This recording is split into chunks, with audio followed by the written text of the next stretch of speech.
2 years ago, Mark Zuckerberg stood up in Congress and made a promise to parents whose children took their own lives after becoming addicted to social media.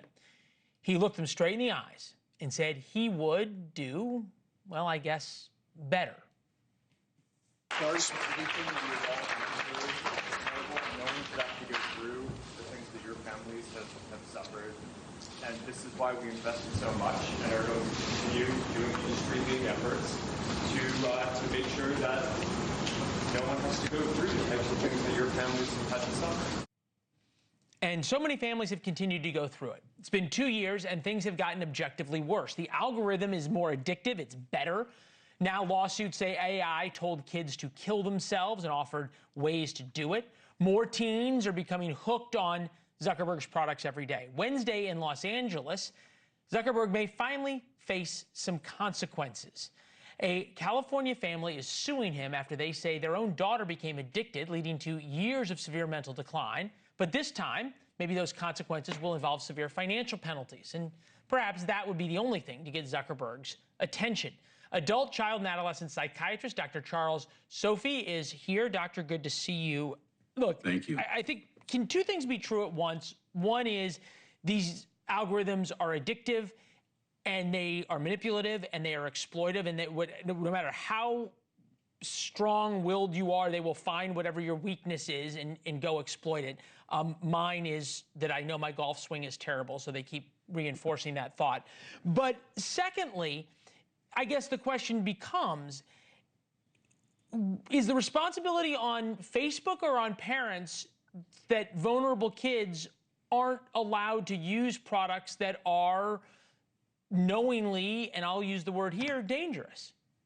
It's on all of us. It's on everybody, because the awareness is there maybe, and it's raising, but the environment that these technology platforms are made are still psychologically damaging our children. So it's on everybody's supervision watch to watch your children and the people that make these things to be able to have children's brain and their development in mind, because it's not on their planet yet.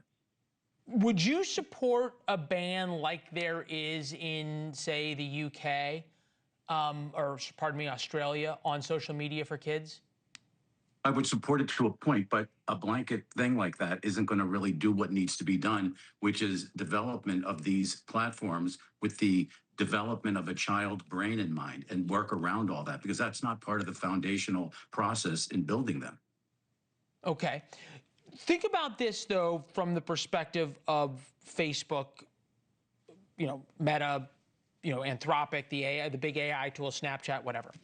Is there things they could be objectively doing that they are not, that would prevent a lot of these issues? And I'm thinking specifically of the bullying that kids face on social media that they cannot get away from because it's on their phones at home.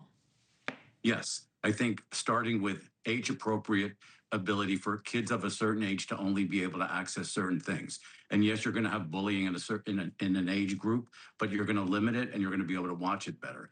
When you have a 8-year-old being able to watch what a 16-year-old watches, that's where the problems are. Yeah, you say this, though, and I think about this myself. I wrote a book about being horribly bullied in school. But how much of this is, again, on parents versus, you say, all of us? And I look, no love lost for Mark Zuckerberg, but is it fair to then blame them?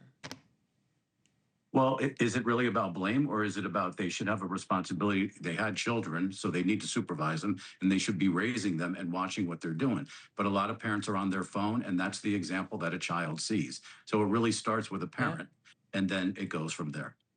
Well, and certainly the social media companies know that we all are, and therefore our kids are all the product that is being sold. Dr. Charles Sophie, thank you very much.